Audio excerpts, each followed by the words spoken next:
Hey guys, and welcome back to another quick off the cuff. After last night's news regarding the Canadian Parliament voting in an extension on the state of emergency, I thought we would just have a look at what that actually means. Sounds bad. So here we are with Al Jazeera. Obviously, every site is going to have its own bias. I don't know how much bias Al Jazeera is going to have on this particular topic. Canada's Emergencies Act. What power does it give Justin Trudeau? Prime Minister Justin Trudeau invoked never-before-used measures in response to anti-government trucker protests and blockades.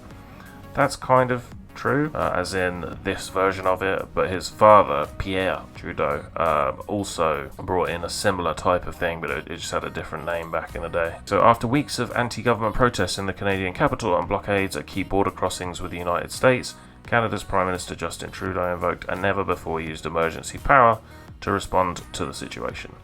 The federal government has invoked the Emergencies Act to supplement provincial and territorial capacity to address the blockades and occupations, Trudeau told reporters on Parliament Hill. I want to be very clear, the scope of these measures will be time-limited, geographically targeted, as well as reasonable and proportionate to the threats they are meant to address. The Emergencies Act, which came in 1988, allows the federal government to take special temporary measures to ensure safety and security during national emergencies. It's a temporary 30-day measure that comes into effect immediately when invoked, but the Act must get approval within 7 days from Canada's Parliament. And it did get approval. It was about 180 to 150, roughly. It was the left versus the right, essentially, as it always seems to be these days. No one can seem to think for themselves. What constitutes a national emergency? The Act defines a national emergency as an urgent and critical situation of a temporary nature that seriously endangers the lives, health, or safety of Canadians and is of such proportions or nature as to exceed the capacity or authority of a province to deal with it, or seriously threatens the ability of the Government of Canada to preserve the sovereignty, security, and territorial integrity of Canada. The emergency also cannot be effectively dealt with under any other law of Canada. The Act outlines 4 different types of national emergencies: a war emergency, an international emergency, a public welfare emergency, and a public order emergency. In this case, the government is invoking a public order emergency. So what does this grant the government? What powers will they have now that they probably won't give up because they never do? Under the Emergencies Act, the government can use a range of additional powers, including the regulation or prohibition of any public assembly that may reasonably be expected to lead to a breach of the peace. So essentially, protesting's banned. Travel to, from, or within a specific area. So now the government will tell Canadians where they can and cannot go to.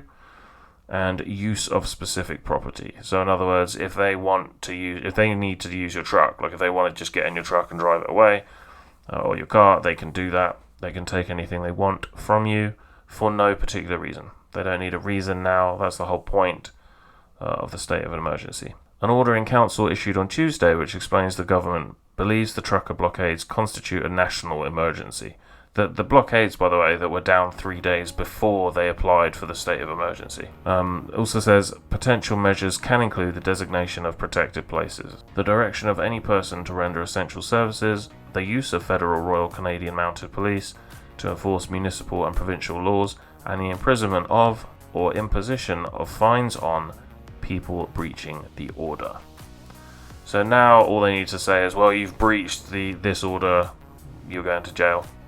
I also believe that they can now hold people for significantly longer periods in prison.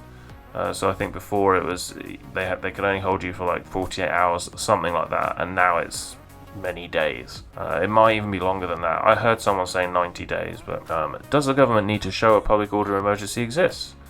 It must make its case in Parliament, which it's done. The Act specifies that a public order emergency means an emergency that arises from threats to the security of Canada that are so serious as to be a national emergency. Well, I feel like they'd already basically shut it down. Certainly the trucker thing, which to me seems the only thing that they could reasonably say, there's nothing we can do about it, so we're going to do this. Not that I agree with that, but that I could at least see their I could see them arguing for that. But now it's all gone, and it just seems to be people in various different parts of Canada protesting. It just seems like the easiest way for them to shut it down. They weren't doing this through last summer. Why are they doing it now? So yeah, what constitutes a threat to national security? Espionage or sabotage against Canada or detrimental to the interests of Canada. Foreign influenced activities within or relating to Canada that are detrimental to the interests of Canada and are clandestine or deceptive or involve a threat to any person.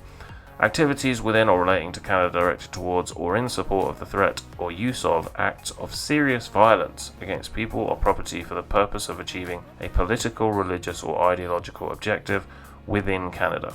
Activities directed towards undermining by covert unlawful acts or directed towards or intended ultimately to lead to the destruction or overthrow by violence of the constitutionally established system of government in Canada. I just think this is way over the top. I think this is a power play. I think that this is just them thinking, well, this is the most convenient way of doing things. It'll just make it incredibly easy for them to do. Well, in theory, it'll make it incredibly easy for them to do what they want. I think it is massively over the top. I'm quite disheartened, actually, because I've seen in a lot of countries around the world, they've at least tried to vote in the government that they thought would help them out. Yeah, it's the same in my country. Several of the last referendums and general elections have ended in the same results. Everybody is voting for the more, you could call it right wing, but we don't have a right wing party in the UK. We have far left and centre left, basically, similar to Canada. And people have voted that way because they see how crazy things are getting, but it doesn't change because it's basically a uni-party. So it's disappointing that Canadians still won't even vote in a centre-left party. We saw them, it might have been small, but we saw them vote in Trudeau, again.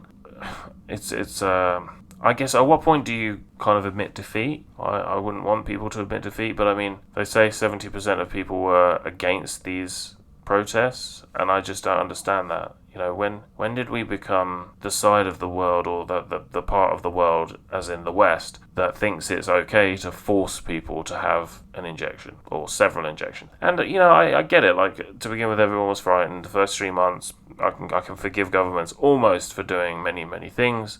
But when we're 2 years out and like 80% of the world has been mostly back to normal for the last 6 months, if not are coming back online right now, but you've still got these kind of strongholds like New Zealand and Canada where they just won't. I don't know what they want to do, like whether it's because they enjoy the power, whether, I don't know. It's just bizarre to me, the whole thing. Like, life's normal. Crack on. Has this ever been used before? So this is the first time the Emergencies Act has been used since it replaced the War Measures Act in 1988. Trudeau's father like son, then Prime Minister Pierre Trudeau, invoked the War Measures Act in 1970 in response to a wave of violence by hardline Quebec separatists. The period was known as the October Crisis. Essentially, that's it. Canada is now in a state of emergency for at least a month. Who knows what sort of legislation they're going to try and draw up in the meantime to maybe hang on to a few bits of it here and there. Maybe they won't. Or maybe they'll just, they'll run it again and just have another month. But I really don't see the need for this. I think if you're trying to bring people together, this is the last thing that's going to achieve that. I personally don't see why Justin Trudeau couldn't have just, even if he's not going to back down on the whole mandate, have just at least gotten together with the truckers and said, look, we'll do some sort of exemption for people with particular, solo jobs. If your job is to go out for 4 days on your own, you're not going to come into contact with anyone else, you live in your truck, then, you're exempt. But he wouldn't even listen to them. He wouldn't even sit down with them. So it just seems to me like he's trying to change the country forever, and he couldn't care less about normal, working class people. In Justin Trudeau's eyes, if you're not a sort of upper middle class, cosmopolitan socialite, he just doesn't really care. If you can't benefit him, he just doesn't care. Yeah, so there you go. I'm not gonna lie, I'm worried. I'm worried about the West, but I'm really worried about Canada.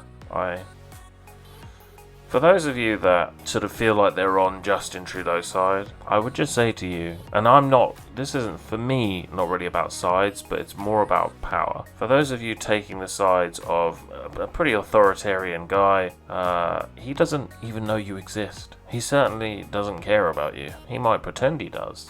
So yeah, I hope that the Canadian people can get together and get on. Try and remove some of the polarization, because such a great people, and it's sad to see these politicians around the world just dividing people. I don't know if it's to do with the whole Klaus Schwab and the World Economic Forum, all that stuff that people used to say was conspiracy theory, but now we realize it's not. But whatever it is, every country is being divided, and it's not good. So yeah, love your neighbor. Anyway, thanks for watching, guys, and I will see you again soon. Winston stopped writing, partly because he was suffering from cramp. He did not know what had made him pour out this stream of rubbish